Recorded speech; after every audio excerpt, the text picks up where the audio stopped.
Good afternoon, everyone, and welcome to a very special session of the THSADA's 50th anniversary celebration. We are very fortunate to have as our special guest the very first president of the THSADA, Mr. Joe Bill Fox. Joe Bill, it's good to see you, and we're glad to have you, and welcome. Thank you very much, and I'm honored to be here with you and to talk about our association that we both dearly love. We do indeed. We do indeed. And again, we thank you for being here. So I know our members are very anxious to hear about you and your professional career and how everything got started. And I know we're going to have a lot of listeners, a lot of viewers for this as well. So we're going to go ahead and get started. Joe Bill, you've been in education a long time. Our members, our viewers, would be very interested to hear how you got into education and if you would detail your professional journey for us. Very good, Rusty. It's a pleasure to be able to describe my career in education and how I got started. My father actually introduced me to education at a very, very early age. And basically it was through the football coach. I knew his name when I was a first grader. I also knew the superintendent of schools' name and the principal of the high school in La Mesa, Texas, way out in West Texas. So I really was acquainted with education for a long time. Didn't really know all that much about it, but I was interested in playing football. And of course, that was a part of the educational institution in the high school where I was. And we later moved to Fort Worth, and I continued my interest in sports and athletics. And from that point on, I don't know that I ever varied in my approach to education. I planned to, first of all, start coaching and teaching. And I believed in the institution, and I believed that it was a good profession to be in and an honorable one. And I found out that I was right from the very beginning. I know our members would be very interested to know the origins of the THSADA, Joe Bill, and how it all got started and some of the main people who helped create that organization. I know there's a big interest, and I hear a lot from our members. How did this all get started? Who started it, etc.? So with that being said, if you would take us back to that time and educate us as to how all this got started, the THSADA. As they all say, if you attribute to an association or organization, you have to say some of those people that came before us helped pave the way. And I cannot say enough about the early day athletic directors in the state of Texas. In the early days, there were only athletic directors in the largest cities.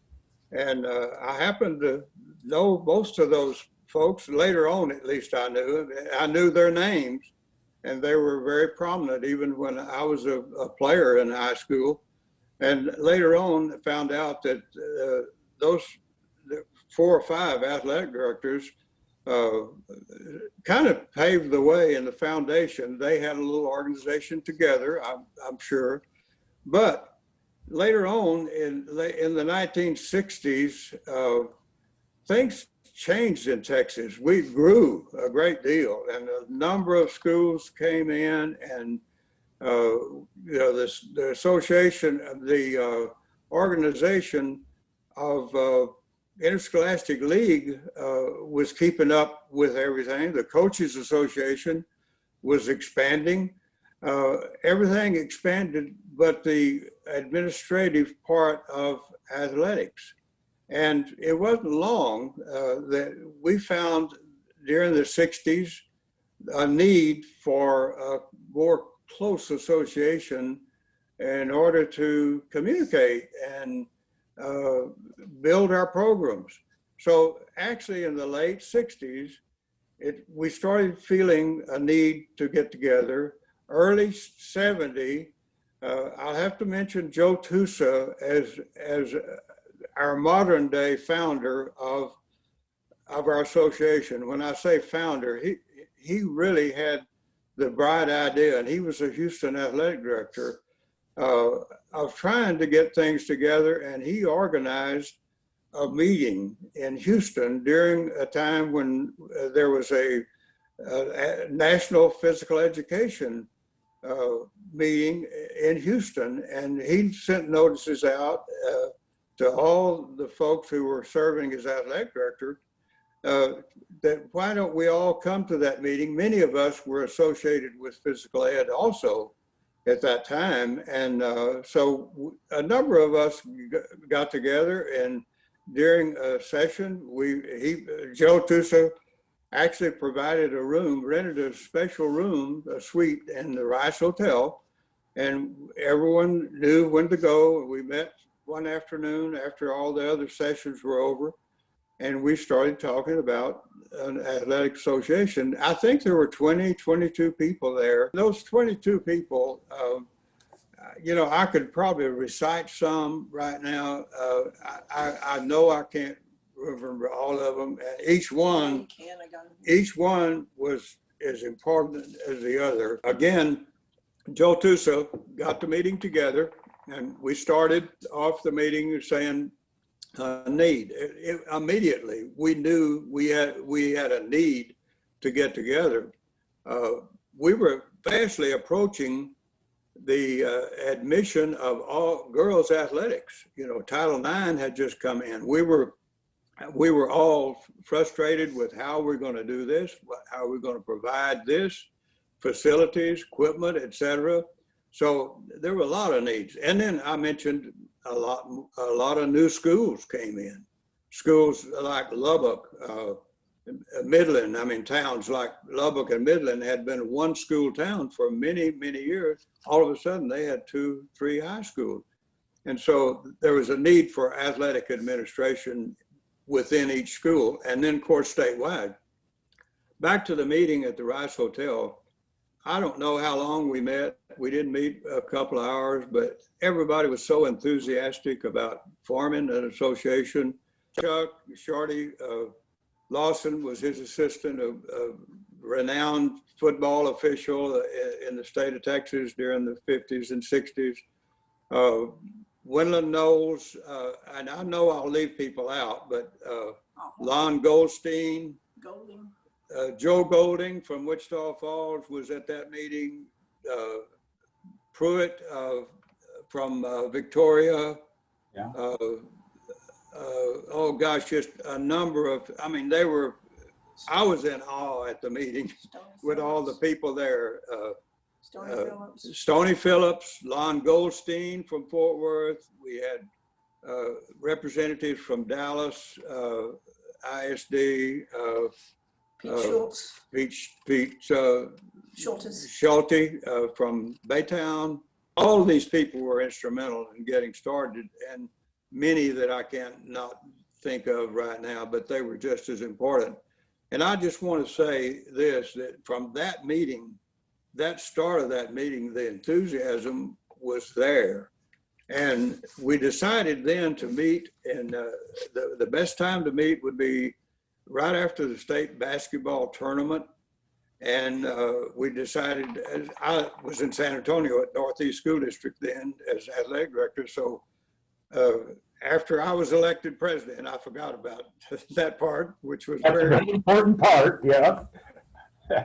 I was honored at that time, just as I'm honored today to be talking about it.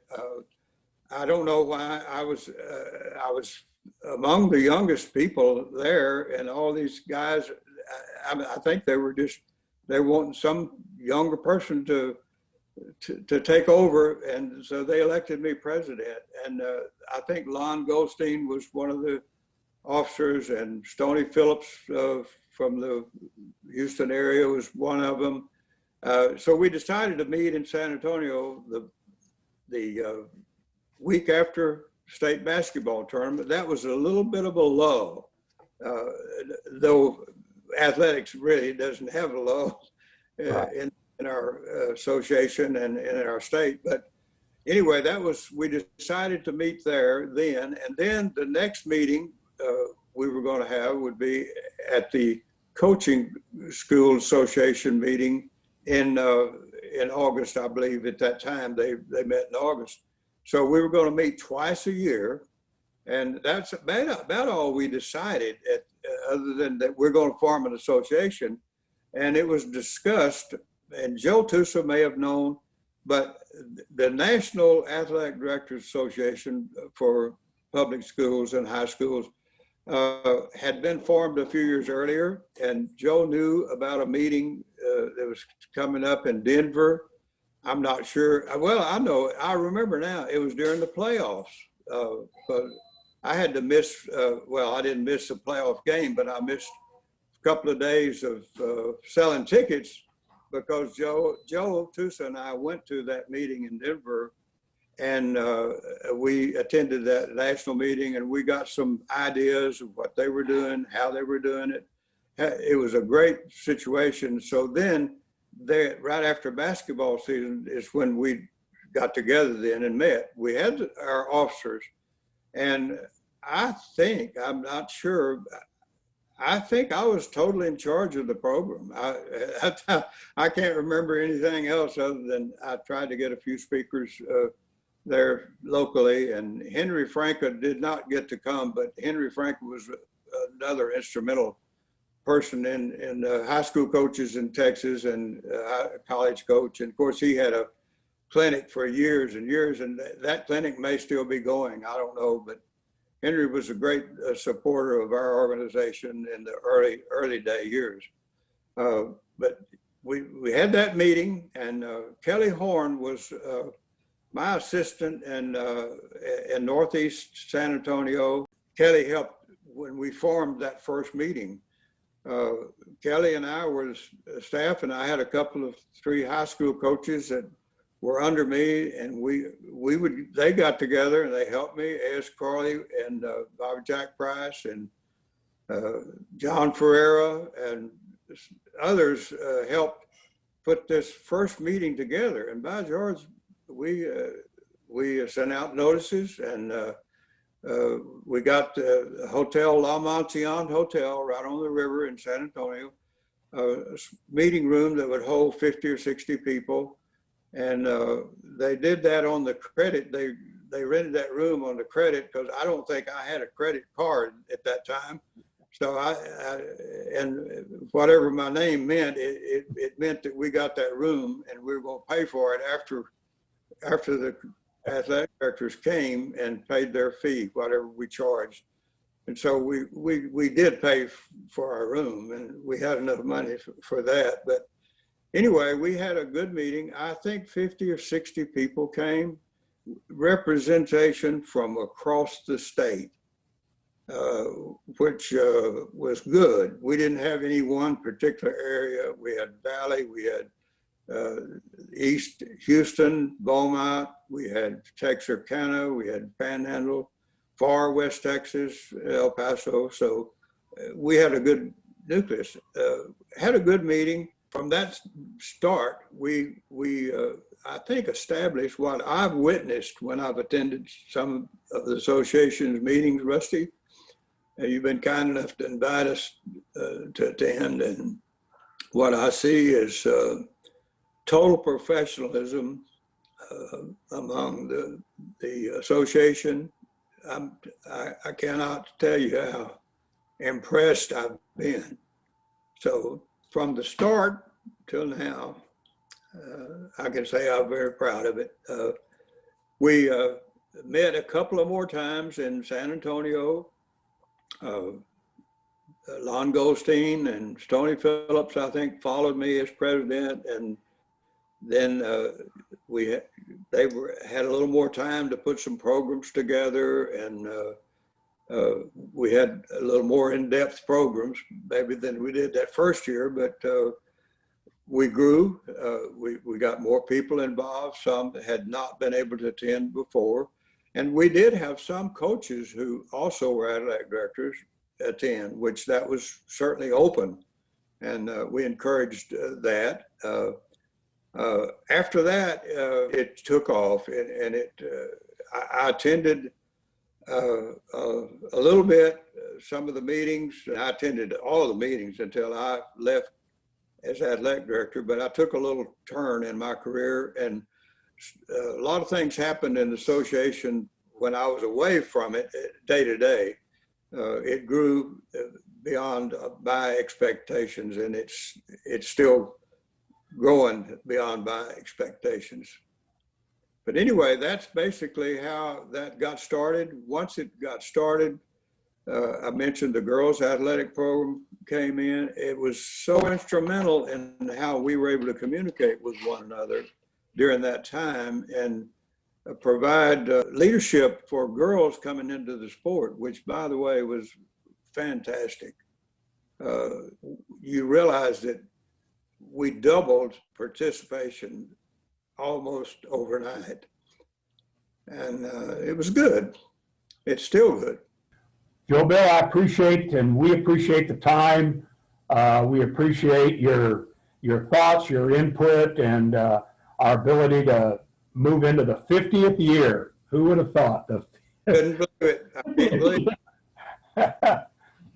I'm not that old yet. No, you're not. 1971 was just a few days ago, a few years ago. That's it. True. That's it. So, again, many thanks to you and to your lovely wife, Beverly, for getting us all set up today. We appreciate that, and we will certainly look forward to visiting with you in the future, Joe Bill. So thank you. Very much, Rusty, and good luck to you and your staff. Hope things keep working out good for you.